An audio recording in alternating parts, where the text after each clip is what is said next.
이 부족하고 못난 것, 이 자리에 세우셔서 말씀 전하게 하시니 감사합니다.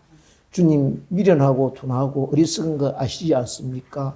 계시의 영을 이 시간 보내주시어서 말씀을 전할 때 주의 능력이 말씀이 나타나게 하시고 그 말씀을 받아 우리 영혼이 깨어지고 상한 영혼이 치료되고 회복되는 시간 될 수 있도록 함께하여 주시옵소서. 아멘. 말씀 앞에서 겸손하게 하시고 말씀을 따라 순종할 수 있는 능력 또한 주께서 성령께서 부어주시고 함께 우리 삶에 동행하여 주시옵소서. 아멘. 감사드리옵고 예수님 이름으로 기도드리옵나이다. 아멘.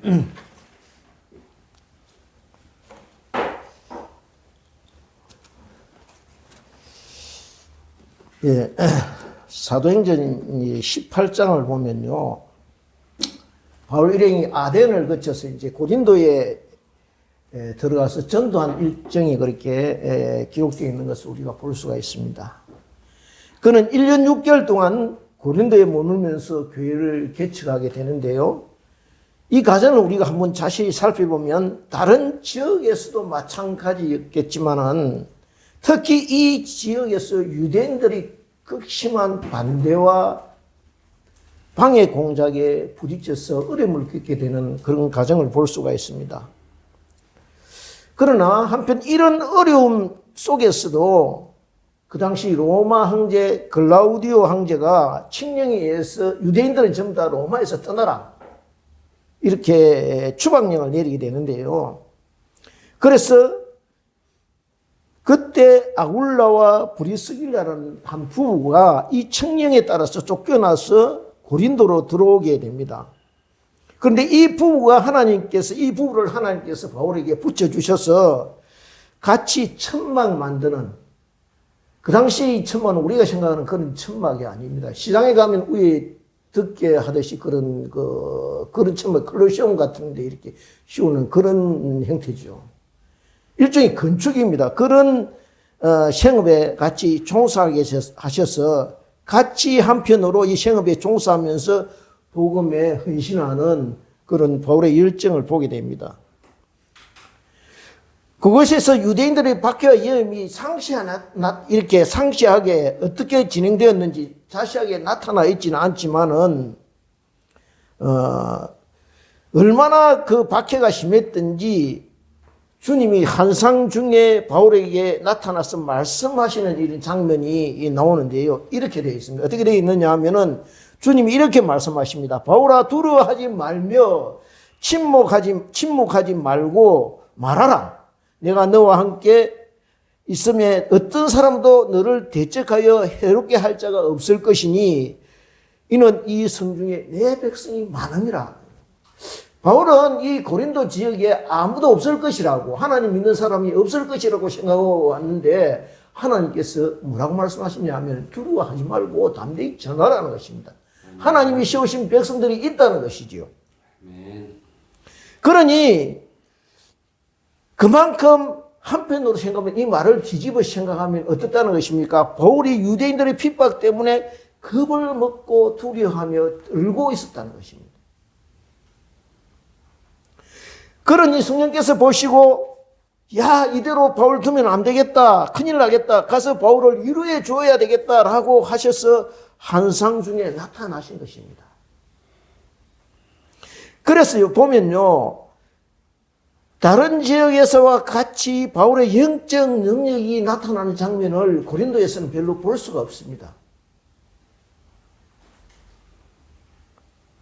반면에 이 고린도를 떠나서 그 다음 지긴 에베소에서는 어떻게 되느냐 하면, 에베소를 보면요, 도시 전체가 복음의 역사가 확 뒤비지는 것을 이렇게 볼 수가 있습니다. 심지어 사람들이요, 바울의 몸에서 그 손수건이나 앞치마를 가져다가 병든 사람한테 얹으니까 병이 떠나가고 귀신이 떠나가는 것을 볼 수가 있었습니다. 그만큼 능력이 있었다는 것이죠. 여기에 병이 떠나가고 악기도 나가더라라고 그렇게 기록되어 있습니다. 오죽했으면요, 그 당시 에베소 지역에서 마술을 하던 사람들, 마술이라고 하지만은 일종의 점치는 사람들, 이런 사람들이죠. 그런 사람들이요, 예수님을 믿게 되니까 자기가 그 마술하던 책, 점치는 책, 이런 것을 가지고 전부 다 모아놓고 한꺼번에 불을 질렀는데 그 책값이 은 5만이 되었다고 이렇게 기록하고 있습니다. 그러니까 굉장한 믿음의 역사가 이 에베소 지역에 나타난 것이죠.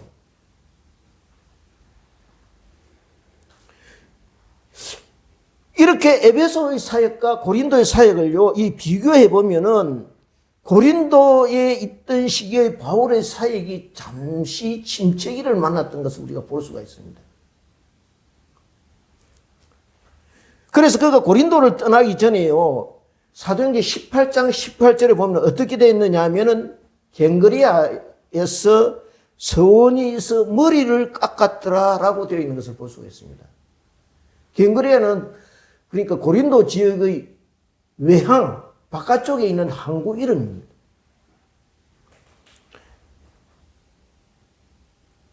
그런데 머리를 왜 깎았는지, 뭐 때문에 깎았는지, 어떤 이유로 깎았는지 그것은 자세히 여기에 나타나지 않습니다. 짐작하기로는요, 아마 가라앉았던 바울의 그 복음 사역의 열정에 불을 지피기 위해서, 다시 불을 붙이기 위해서 고린도 사역을 돌아보며 바울이 하나님 앞에 새롭게 서약을 한 것이 아닌가 이렇게 생각되어지는 것입니다. 사실 바울이 고린도 지역을 개척할 시기는요, AD 51년경이었다고 이렇게 다들 추측하고 있습니다. 그는 그렇게 2차 전도 여행을 마치고 고린도에서 사역을 마치고 에베소를 둘러서 그 다음에 예루살렘과 안디옥을 거쳐서 잠시 그곳에서 노교에 가서 좀 쉬었다가 다시 3차 전도 여행을 떠나게 되는데요. 그가 에베소에 들어서 이렇게 3차의 에베소 사역에서 그렇게 사역을 하고 있을 때 자신이 개척하였던 고린도 교회가 여러 가지 문제로, 세상적인 여러 가지 문제로 지금 혼란스럽게 되어 있다는 소식을 듣게 됩니다. 안 그래도 바울의 마음 한구석에는요, 이 고린도 교회에 대한 소식이 궁금해서 기도할 때마다 교회를 위하여 간구했을 것입니다. 그렇지 않습니까? 왜냐하면요, 자기가 스스로 생각해 볼 때도 나의 고린도 사역이 뭔가 2% 부족해 있다. 그래서 내가 열정을 다 쏟아붓지 못했다라고 여겨졌을 것입니다.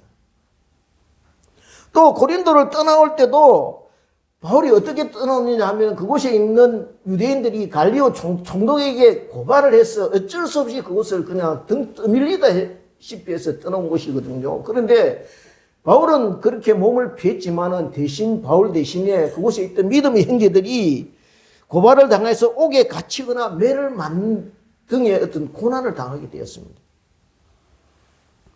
이 광경을 보고 떠나왔기 때문에 바울이 마음이 편치 않았을 것입니다. 그래서 항상 고린도 교회에 대해서는 마음이 비틀리고 부담감을 가지고 있었다는 것이죠. 그러다가 AD 55년 4년이 지나서 이제 인편으로 다시 고린도 교회가 영적으로 어려움을 겪고 있다는 소식을 듣게 됩니다. 그래서 바울이 가만히 있을 수가 없는 것이죠. 디모데 편으로 디모데를 보내면서 같이 서신을 이 고린도 교회에 보내게 된 것입니다. 자, 그러면 오늘 다 같이 오늘 본문 고린도전서 4장 6절을 같이 한번 합독하겠습니다. 4장 6절입니다. 찾으셨으면 같이 합독하겠습니다. 시작. 형제들아, 내가 너희를 위하여 이 일에 나와 아볼로를 들어서 본을 보였으니 이는 너희로 하여금 기록된 말씀 밖으로 넘어가지 말라 한 것을 우리에게서 배워 서로 대적하여 교만한 마음을 가지지 말게 하려 함이라. 가만히 보면요, 교회 안의 사람들이나 교회 밖의 사람들, 세상 사람들이나 똑같이 교회에 대해서 오해하는 한 가지가 있습니다. 그것이 무엇이냐 하면요, 교회 안에만 들어오면은 교회는 천국 같을 것이다 라고 생각한다는 것이죠.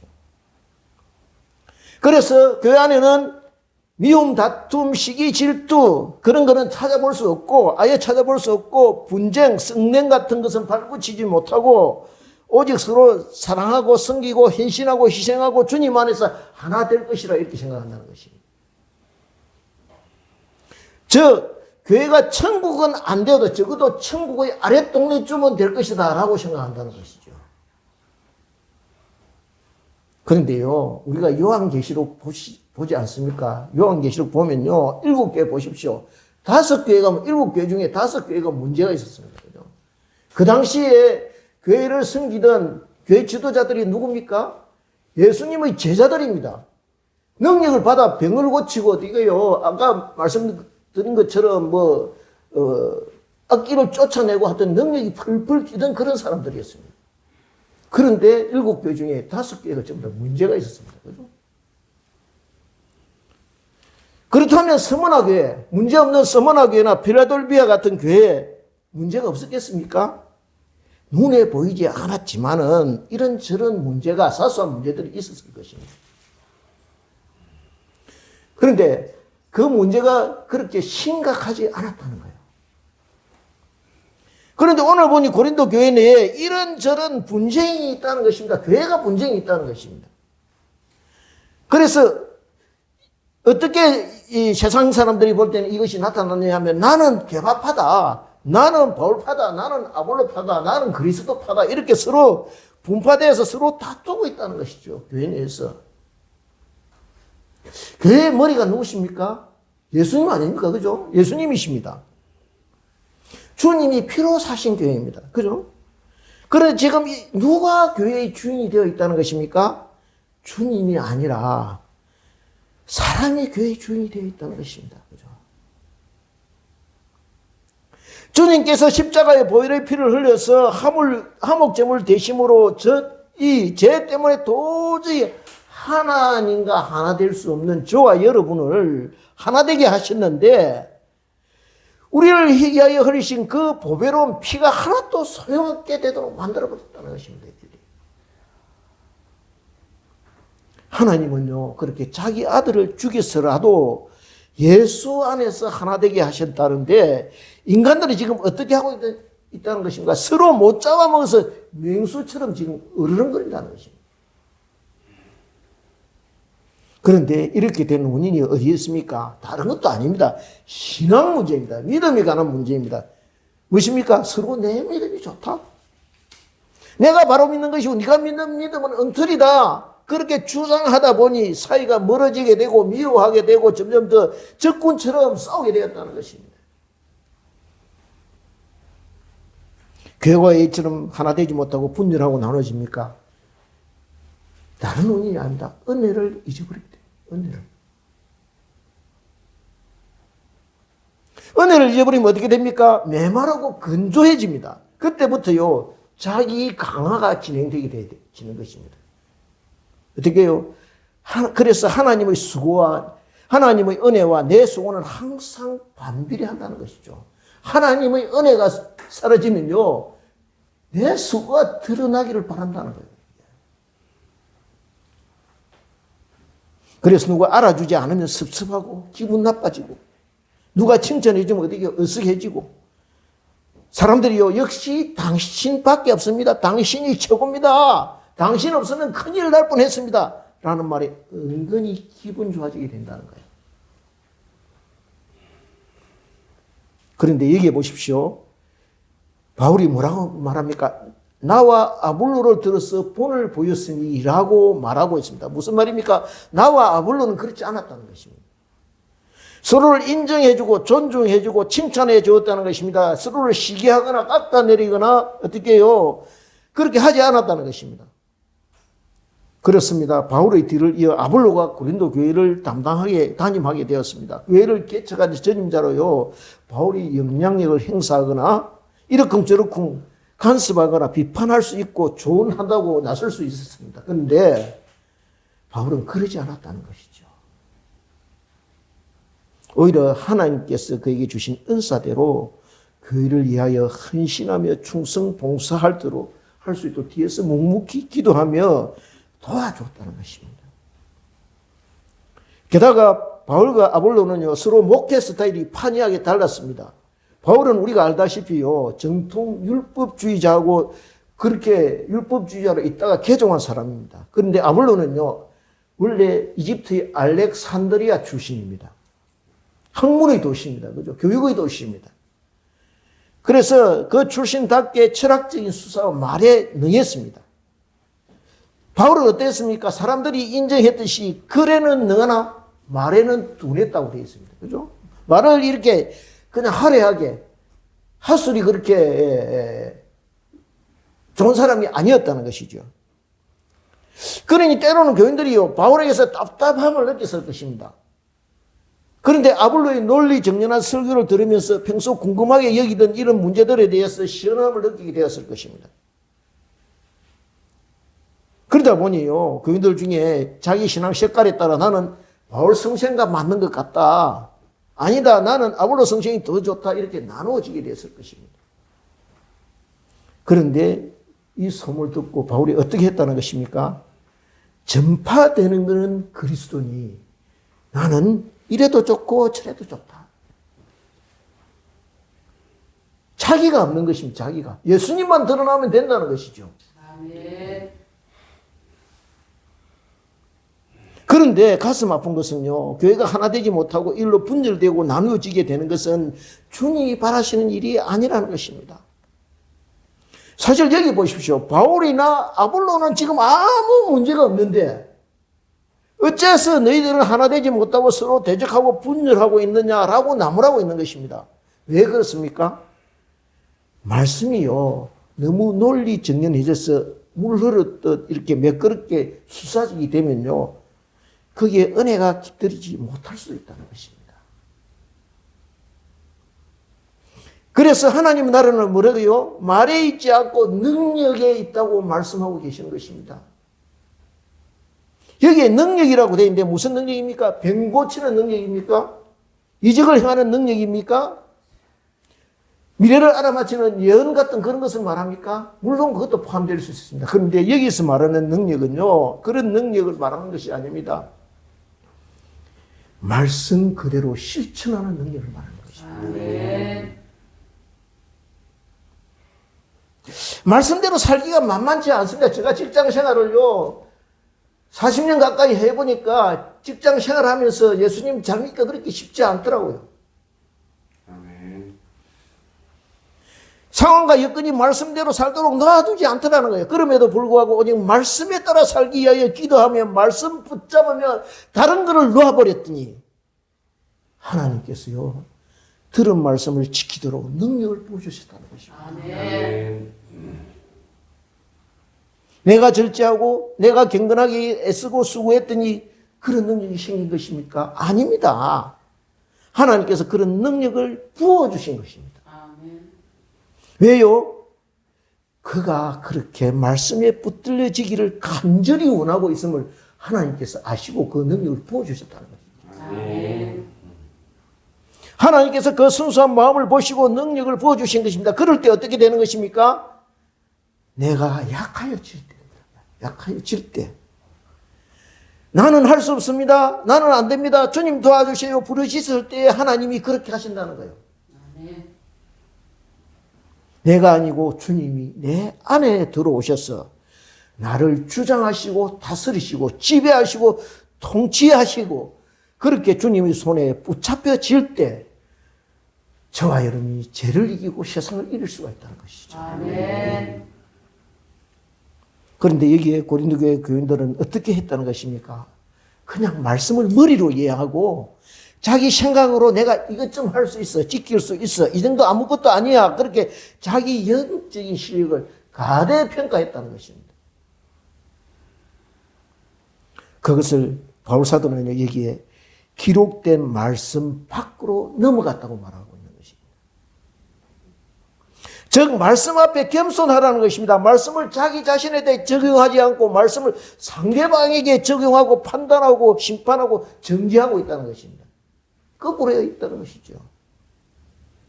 은혜가 누구에게 임하는 것입니까? 우리가요, 누가복음 18장 보면 예수님의 비유가 나오는데요, 거기에 보면 성전에 올라가서 기도하는 두 사람이 나옵니다. 우리가 잘 아는 내용입니다. 바리새인과 세리가 똑같이 성전에 올라가서 기도합니다. 바리새인이 어떻게 기도합니까? 나는요, 토색, 불의, 간음, 하는 저 세리와 같지 않습니다. 나는요, 일주일에 뭐 2번씩 검색하고요. 그 다음 막 늘어놓죠. 뭐 어떻게 선행을 합니다. 막 늘어놓습니다. 그런데 셰리는 어떻게 합니까? 거기에 보면요. 셰리는 하늘을 쳐다보지도 못하고, 왜요? 자기 죄 때문에. 나는 하나님 감히 쳐다볼 수 없는 사람입니다. 가슴을 치며 이르되, 하나님이여, 나를 불쌍히 여기소서. 아멘. 나는 죄인입니다. 우리가 그렇습니까? 우리의 모습이 이렇습니까? 말씀 안에 사는 것이 무엇입니까? 말씀 안에 사는 것은요, 다른 것이 아니라 말씀 앞에 엎드려져서 하나님의 은혜를 구하는 것입니다. 하나님을 바로 쳐다볼 수 없어서 고개를 숙이며 주님 나는 죄인입니다 라고 고백하는 것입니다. 그것이 말씀 안에서 말씀 밖으로 넘어가지 않는 태도라는 것이죠. 그렇지 않으면 어떻게 됩니까? 이 바리새인처럼 교만한 마음을 갖게 되는 것입니다. 교만한 마음을요. 두 가지 중에 하나 하게 돼 있다는 거예요. 나는 잘 사는데 내가 문제다. 자신이 하나님의 자리에 앉게 된다는 거예요. 그렇지 않으면 우리가 하나님 앞에 말씀 안에 살지 않으면 그렇게 된다는 거예요. 말씀 밖으로 넘어간다는 거예요. 무슨 말하고 있습니까? 말씀을 잘 아는 것이요. 오히려 저와 여러분을 교만하게 만들고 하나님께서 이루신 화목을 깨뜨리게 만든다는 거예요. 말씀을 잘 아는 것 때문에. 이제 다 같이 7절을 같이 합독하겠습니다. 7절 같이 합독하겠습니다. 4장 7절입니다. 같이 합독하겠습니다. 시작. 누가 너를 남달리 구별하였느냐? 네게 있는 것 중에 받지 아니한 것이 무엇이냐? 내가 받았은즉 어찌하여 받지 아니한 것 같이 자랑하느냐? 여기에 누가 너를 남달리 구별하였느냐라고 말합니다. 그렇습니다. 누가 저와 여러분을 다른 사람과 구별하여 하나님의 자녀로 삼았습니까? 하나님 아버지께서 그렇게 하신 것입니다. 그러니 아무도요, 왜 그렇게 하셨습니까? 고 항의할 수 없는 것입니다. 저와 여러분을 만드신 하나님, 온 우주의 주인 되신 하나님께서 그렇게 하신 것입니다. 그래서 우리는요, 하나님 안에서는요, 잘난 사람, 못난 사람, 돈 있는 사람, 없는 사람, 그렇게 배운 사람, 못 배운 사람, 구별 없이 모두 죄를 용서받은 사람, 은혜를 입은 사람으로 살게 된다는 거예요. 하나님은 그렇게 구별함이 없이 우리를 자녀 삼으셨는데 정작 우리는 은혜를 받은 우리는 어떻게 구별하고 차별한다는 거예요. 그것은 하나님의 은혜를 받지 못한 사람, 은혜를 알지 못하는 사람들이 하는 행동이라는 것입니다. 그 큰 은혜 앞에 뭐 잘나고 못난 것이 있겠습니까? 그죠? 뭐 자랑할 것이 있느냐는 말입니다. 모자라고 부끄럽고 수치스럽고 내어놓을 것이 없는 자들이라는 것을 알게 되면은 그저 감사할 따름이라는 것입니다. 그것은요, 하나님 없는 사람들이 하는 행동이라는 것입니다. 그래서 바울은 꾸짖 썼습니다. 네게 있는 것 중에 받지 아니한 것이 무엇이냐? 네가 받았은즉 어찌하여 받지 아니한 것처럼 자랑하느냐라고 말합니다. 무슨 말입니까? 지금 내가 누리고 있는 것, 내가 가지고 있는 것, 내가 자랑하고 있는 것, 그 모든 것 어느 하나하나 따지고 보면요, 원래부터 내 것이 아니지 않느냐라고 말하고 있는 것입니다. 아멘. 네가 스스로 한 게 뭐냐라고 묻고 있는 것이지요. 집, 돈, 차, 뭐 자녀, 먹을 것, 입을 것 어느 것 하나 본래 내 것이 있더냐라고 묻고 있는 것이죠. 그렇습니다. 우리가 손에 쥐고 있는 것, 내 것이라고 여기는 그 어느 것 하나도 내 것이 아닙니다. 원래는요. 하나부터 열까지 모두 하나님이 은혜로 주신 것들이에요. 아멘. 하나님께서 때를 따라 이른 비와 늦은 비의 은혜로 공급해 주신 것들이라는 거예요. 아멘. 공기, 물, 숲, 자연, 우리에게 붙여주신 여러 사람들, 자녀들, 남편, 아내 모두 보이지 않는 하나님의 손길이라는 거예요. 아멘. 그것을 알면, 그것을 바로 알면 겸손해지게 된다는 겁니다. 그리고 자유롭게 된다는 거예요. 우리의 삶이 왜 팍팍해지고 힘들어지는 줄 아십니까? 나에게 있는 모든 것이 내 것이라고 여기고요. 그것을 지키고 내 뜻대로 처분할 수 있다고 생각하기 때문에 힘들어진다는 거예요. 그런데 선한 청지기는 어떻습니까? 주인이 내가 아니라 나는 청지기일 뿐이라고 살겠다고, 그래서 청지기로 살겠다고 뜻을 세울 때 자유로워지고 여유로워진다는 거예요. 그런데 여기에 보니 이렇게 전부 받았는데 어찌하여 어떻게 해요? 받지 아니한 것 같이 자랑하느냐라고 말씀합니다. 왜 자랑합니까? 내가 수고했다고 여기기 때문입니다. 그죠? 내가 했다고요. 은혜로 받은 것이 아니라 내가 고생해서 이거 이루었다고 생각하니까 자랑하게 된다는 거예요. 그런데요, 선물로 받은 사람은 말이 틀린다는 거예요. 쓰는 말이, 사용하는 말이 틀리네. 어떻게 말하느냐 하면, 감사합니다. 덕분입니다. 주님 은혜로 삽니다. 라고 말한다는 거예요. 그렇습니다. 오늘 본문 말씀은요, 고린도 교회에 하시는 말씀이 아니라 저와 여러분에게 하시는 말씀이라는 거예요. 우리는 자꾸 더 달라고 합니다. 그런데 바울 사도는 우리가 다 받았다고 여기에 우리에게 일러주고 있습니다. 아니, 받지 않은 것이 하나도 없다고 하십니다. 그런데도 받지 않은 것처럼 자랑하고 다니고 욕심내고 다니고 내가 한 것처럼 의시되고 어깨 힘주고 다닌다고 이렇게 말씀합니다. 그러니 하나님께서 보시기에 얼마나 한심하겠습니까? 그죠? 이 모습을 보고 하나님이 얼마나 이 한심해 하시겠습니까? 실컷 줬더니 마치 제가 한 것처럼 주인 행사하고 더 차지하겠다고 설치고 약한 지체 더 힘들게 하고, 그러니 지금 너 왜 내 것처럼 자랑하고 다니냐 하고 묻고 계신다는 거예요.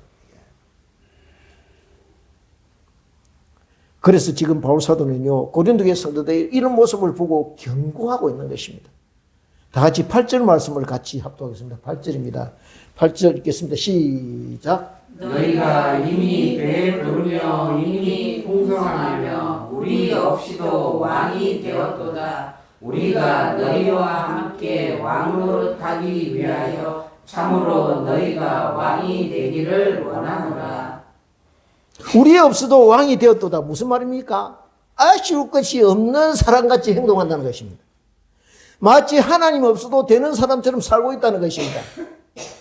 세상으로 만족하고 세상으로 끝나는 세상 사람과 하나도 다를 것이 없는 육신에 속한 사람으로 살고 있다는 것입니다. 거들먹거리고 아쉬운 것, 부러울 것이 없는 왕과 같이 교만한 사람, 말썽과 무관한 사람 같이 살고 있다는 것입니다. 또 경제적으로 풍요하며 남부러울 것이 없는 그런 삶을 누리고 있지만은 정작요 영적으로는 피폐해지고 어떻게 해요? 빈곤해져서 심각한 영적인 위기 가운데 처해 있다. 이것을 말씀하고 있는 것입니다. 여기에 우리 없어도 왕이 되었다. 무슨 말입니까? 즉 영적인 지도자들이 없어도 너희끼리 서로 왕이 되려 하고 남을 다스리고 지배하기 위해서 스스로 왕이 되려 하고 있다라고 비꼬고 있는 것입니다. 왕은요 더 이상 올라갈 수 있는 자리가 없습니다. 이것은 이처럼 고린도교회 성도들이 스스로 높아지려 하고 교회 안에서 왕처럼 안하무인해서 다른 지체하기를 우습게 알고 거만하게 굴었다는 것입니다. 아멘. 그런데 이런 고린도 교회 성도를 향해서요 바울 사도는 우리가 너희와 함께 왕노릇하기 위하여 왕으로 참으로 너희가 왕이 되기를 원하노라 하고 말합니다. 무슨 뜻입니까? 이 말은요 너희가 영적으로 세상의 악한 자가 상대할 수 없는 그런 막강한 왕이 되었으면 좋겠다 이런 뜻입니다. 그렇게 왕중의 왕이신 예수 그리스도와 연합하여서 이 영적인 싸움에서 그 누구도 함부로 넘볼 수 없는 하늘의 근시에 입은 영적인 거장이 되었으면 좋겠다. 그것을 말씀하고 있는 것이죠. 그러면 어떻게 우리도 너희와 함께 하나님 앞에서 얼마나 영광스러운 존재가 되겠냐라고 권면하고 있는 것이죠. 그런데 지금 바울의 사도의 처지가 어떻냐 하면 다 같이 구절을 합독하겠습니다. 구절 같이 읽겠습니다. 시작. 내가 생각하건대 하나님이 사도인 우리를 죽이기로 작정된 자 같이 끄트머리에 두셨음에 우리는 세계 곧 천사와 사람에게 구경거리가 되었노라. 무슨 뜻입니까? 그는 지금 고린도 교회 성도들이 이렇게 말씀하고 있는 것입니다. 너희들은 지금 세상 영광에 취해서 스스로 왕이 되려고 하고 있느냐. 그런데 우리는 지금 세상 영광은 커녕 어떻게 해요? 하나님의 복음을 위해서 사람들에게 경이 여김을 받고 업수의 여김을 당하고 마치 원형경기, 그 당시 로마의 클레세움 원형경기장에서 맹수들이 밥이 되기 위해서 끌려 나오게 될 처지에 있는 그런 죄수들처럼 세상에 천한 구경거리가 되었다라고 한탄하고 있는 것입니다. 왜 한탄합니까? 우리가 이처럼 복음사역을 기꺼이 감당하는 것은 너희들이 영적으로 부유해지고 하늘의 복을 누리기 위함인데 그것과는 상관없이 너희들은 어떻게 해요? 엉뚱한 길로 나가고 세상으로 나가고 있으니 우리의 이런 희생과 헌신이 그냥 소용없게 되는 거 아니냐 하고 풍자하고 있는 것입니다. 그렇습니다. 저와 여러분이요. 오늘날 대한민국에서 이 경제적인 풍요로움 그리고 믿음과 신앙의 자유를 누리고 복음사역이 오늘까지 대한민국 안에서 그래도 방해받지 않고 하나님의 은혜 가운데 진행되어 와서 부흥 발전하여 올 수 있었던 것. 그것은요. 이 땅에서 이름도 없이 값도 없이 하나님의 재단에 바쳐진 수많은 우리 믿음의 선조들의 피와 땀 그리고 아버지 어머니의 기도 덕분이라는 거예요. 아멘. 우리는 알 수 없지만 그렇게 오늘날의 저와 여러분을 위하여 흘리신 선조들의 수고와 희생의 터 위에 우리 대한민국이 세워졌다는 거예요. 아멘. 그렇다면 저와 여러분이 어떻게 해야 되겠습니까? 하나님의 축복 위에 세워진 이 땅을요 지키기 위해서 저와 여러분이 어떻게 해야 되겠습니까? 맡은 역할과 책임이 있다는 거예요.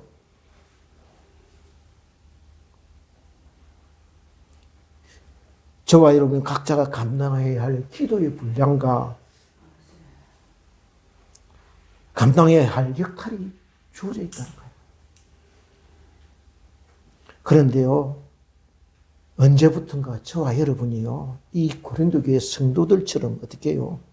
왕처럼 군림하러 들고, 왕처럼 자랑하러 들고, 왕처럼 배부르고 등 따선 것처럼 안일하게 있다가 지금 이 길을 당하게 되었다는 거예요.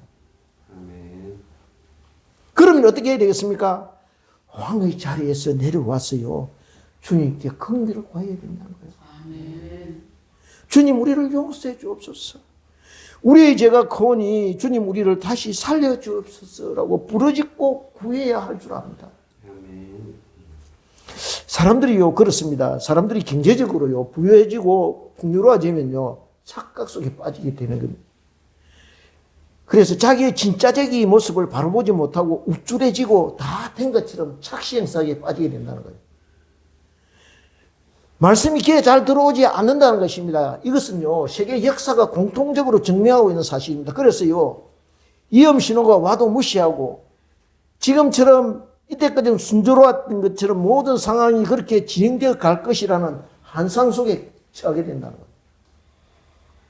사람은요 미래의 상황을 예측할 때 언제나 잘 안 되는 쪽보다는 잘 되는 쪽으로 낙관적으로 그렇게 희망적인 것으로 미래를 예측한다는 것입니다. 그래서 발밑이 흔들흔들하고요 언제 무너질지 모르는 위기 속에서도 위기가 닥쳐온다, 재앙이 지금 급습한다 하는 말을 잘 믿지 않는다는 거예요. 그렇게 안심하고 넉놓고 있다가 한순간에 금융에 휩쓸려 버린다. 아멘. 사람은요 참 바뀌기 어려운 것입니다. 예수님의 제자들이 그러지 않았습니까? 예수님이 생전에 살아계실 때 수차례나 내가 유대인들에게 잡혀서 십자가에 죽은 후에 사흘 만에 다시 살아날 것이다 라고 예고했습니다. 그런데 제자들은요 기뚱이라고 듣지 않았어요. 들으려고 하지 않았어요. 정작 지혜로운 사람은요, 늦기 전에 말씀을 듣고 깨달아 순종하는 사람이라는 거예요. 아멘. 오늘 본문에 보면 바울 사도가 아주 심하게 풍자를 하고 있습니다. 왜 그렇겠습니까? 정신 차리라는 겁니다. 정신 차리라는 겁니다. 더 이상 망가지기 전에 정신 차리고 원래의 자리로 돌아오라는 것이에요. 다 같이 10절을 합독하겠습니다. 10절 같이 합독하겠습니다. 시작. 우리는 그리스도 때문에 어리석으나 너희는 그리스도 안에서 지혜롭고 우리는 약하나 너희는 강하고 너희는 존귀하나 우리는 비천하여. 여기에 우리는 그리스도 때문에 어리석다고 되어 있습니까? 무슨 뜻입니까? 우리가 정말로 어리석다는 것이 아닙니다. 고린도전서 1장 22절부터 24절 말씀을 보겠습니다. 신약성경 263페이지 한번 찾아보겠습니다. 신약성경 263페이지 고린도전서 1장 22절부터 24절을 같이 찾아보겠습니다.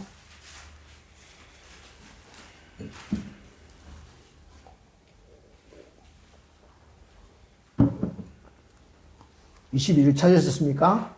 예, 찾으셨으면 같이 합독하겠습니다. 시작. 유대인은 표적을 구하고 헬라인은 지혜를 찾으나 우리는 십자가에 못 박힌 그리스도를 전하니 유대인에게는 거리끼는 것이요 이방인에게는 미련한 것이로되 오직 부르심을 받은 자들에게는 유대인이나 헬라인이나 그리스도는 하나님의 능력이요 하나님의 지혜니라.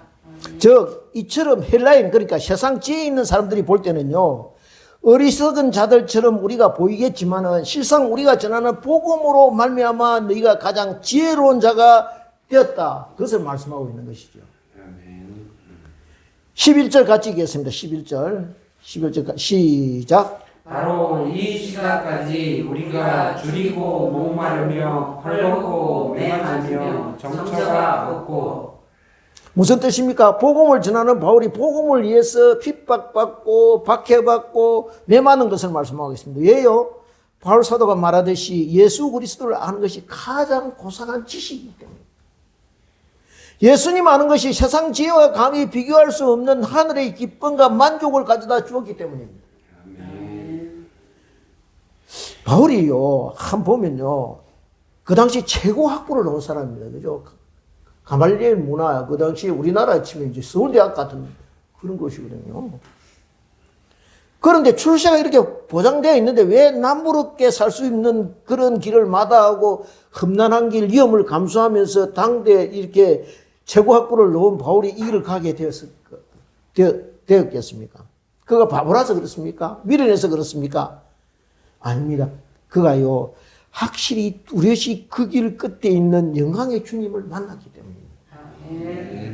그리고 확신했기 때문입니다. 왜 스데반이요, 그 당시 수많은 유대 율법주의자들이 던진 돌을 맞으면서도 웃을 수 있었습니까?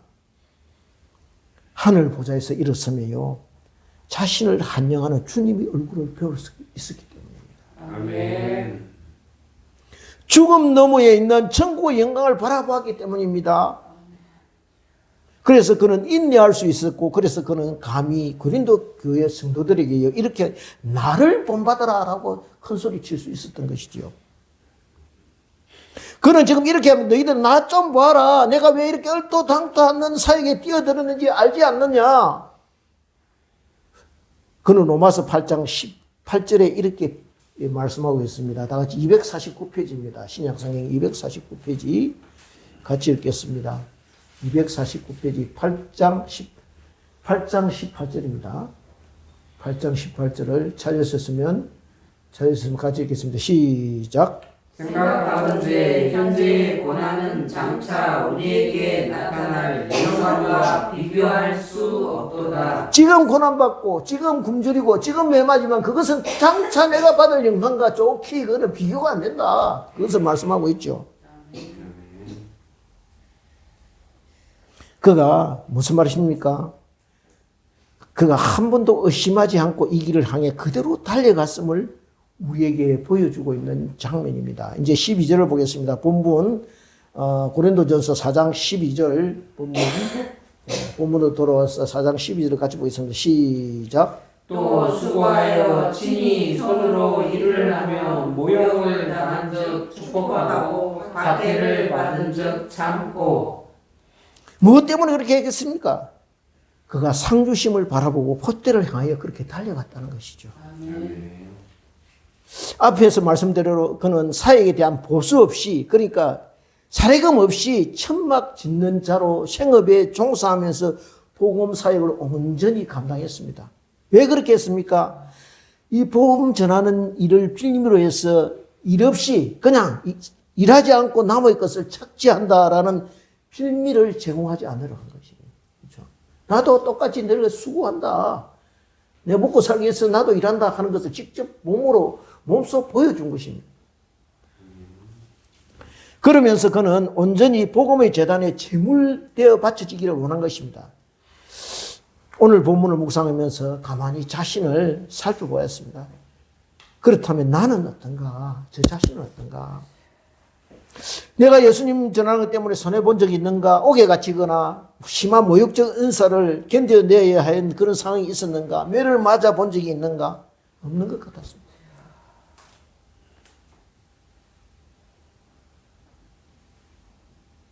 그런데도 제가 자리에 누워서 며칠 알아보면서 하나님께 아프고 일어나서 제 첫 번째로 감사드렸습니다. 이렇게 아프게 하여 주신 것 감사합니다. 아파 있는 것 안에 뭐 생각이겠습니까? 영적인 생각밖에 안 나요, 내가 이게. 아파 누워 있어 보니까 세상 모든 부귀영화 뭐 영적으로, 육신적으로, 영적으로 건강한 게 최고라. 그거 있으면 된다. 한번 아파 보십시오, 여러분. 일부 실험 한번 해보십시오. 이게. 이제 13절을 같이 보겠습니다. 13절 같이 읽겠습니다. 시작. 비방을 받은 즉 권면하니 우리가 지금까지 세상에 더러운 것과 만물의 찌꺼기 같이 되었도다. 즉 음식 쓰레기 같은 취급을 받았다는 것입니다. 사람이 기피하는 대상, 없애버리고 하는 혐오의 대상이 되기를 자처했다는 것입니다. 왜 그랬습니까? 그 안에요, 복되신 예수 그리스도가 계시기 때문입니다. 그의 심령 안에 무엇보다도 귀하고 존귀하신 예수님이 자리하고 있었기 때문입니다. 그 예수님으로부터 하늘의 위로와 평안을 공급받고 능력을 경험하고 있었기 때문이죠. 그것은요, 결코 세상이 줄 수 없는 것이라는 거예요. 이 편지는 바울이 자기의 개척한 그런 고린도 교회에 보낸 서신입니다. 개척한 지 4년이 지나서 AD 55년경에 보낸 편지글입니다. 4년이 지나서니 교회가 어느 정도 성숙되었다고 여길 수 있을 것입니다. 그런데요, 가만히 보면요, 이 고린도 교회가 세상의 다른 공동체가 가지고 있는 모든 문제들, 그걸 똑같이 가지고 있는 것을 볼 수가 있습니다. 왜냐하면요, 분열이 있었습니다. 첫째는. 두 번째, 교회에 있는 지체들끼리 서로 세상 법정에 대고 소송하는 일이 있었습니다. 또 우상의 재물을 끄리금씩 먹고 마시는 문제가 또 있었습니다. 또 뭐 있느냐면 음행의 문제, 간음의 문제가 있었습니다. 그 다음에 부활 소망을 의심하는 그런 지경에 이렇게 하니, 하여튼 문제는 싹 다 안고 있는 것처럼 보이죠. 가만히 보면 이게 세상 집단인가, 교회 공동체인가, 이 분간이 안 될 그런 정도예요. 4년이나 지났지만 아직도 여전히 세상 물은 빠지지 않고 있는 이 고린도 교회가 그렇다는 거예요. 우선 이야기가 있는데요. 미국 교회 목사님 한 분이 아프리카 선교 오지로 선교 여행을 갔습니다. 어쩌다가 길을 잘못 들어서 시인종 마을에 들어갔다가 그들한테 붙잡히게 되었습니다. 그래서 이제 추장이 있는 데 가서 이제 아주 붙잡히게 가는데, 추장이 가만히 보니까 자기하고 신학교 동기생이라. 그래서 야, 이제 살았는가 보다. 이제는 이제 완전 풀려나나 보다 하고 추장이 만나서 이제 야, 그렇지, 반갑다 하고 묻습니다. 그리고 이제 그 추장 친구가 이렇게 묻습니다. 야, 너 예수님 믿고 뭐 바뀐 거 있나? 이렇게. 다른 건 안 보이고 한 가지 바뀐 게 있다. 그게 뭐냐 하니까, 전에는 사람을 잡아 이래 먹을 때 기도를 안 하고 먹는데, 지금 예수님 믿고 지금은 기도하고 먹는다. 무슨 말입니까? 사람이 잘 안 바뀐다는 거예요. 그만큼 바뀌기 어렵다는 거예요. 아멘. 아무나 안 된다는 것입니다. 우리가요, 나를 내려놓고 포기하고 나로서는 안 된다는 것을 성령님께 고백하게 될 때 성령께서 역사하셔야 된다는 거예요. 아멘. 내가 그리스도와 함께 십자가에 못 박히고 다시 예수님과 함께 살아나야 그 시대의 새로운 삶이 시작된다는 거예요. 왜 그렇게 열심히 바울이 복음 전하게 되었습니까? 바울이 만물의 찌꺼기 같은 취급을 받도록 하셨겠습니까? 예수님께서, 주님이. 이유는요, 그렇게 했으라도 바울 스스로 나는 찌꺼기 같은 존재다라는 것을 고백하게 하시기 위해서라는 거예요. 그리고 또 한 가지 절대적인 이유가 있으면 그것은 무엇이냐면 이 세상의 영광과 존귀는요, 먼지같이 다 사라지고 없어질 것이지만은 오직 예수님만이, 복음만이 영원토록 저와 여러분에게 보배롭고 보배로운 존재고 생명의 면류관이 된다는 것을 깨닫게 하시려는 이유라는 거예요. 그래서 저나 여러분이나 혹시요, 주님 전하는 것 때문에 부당한 취급받고 자존심 상하는 일 겪은 적이 있습니까? 그것은 부족함과 수치가 많은 저와 여러분을 그래도 주님 곁에 붙들어 두려는 주님의 사랑의 동아줄이라는 거예요. 아멘. 주님이 그 작업을 진행하신다는 거예요. 진행하는 중이시라는 거예요. 우리가 혹시 그런 대접을 받으면은 주님이 나를 내가 그만한 것, 내가 스스로 왕이 되려는 걸 멈추게 하시려는구나 하고 생각하시라는 거예요.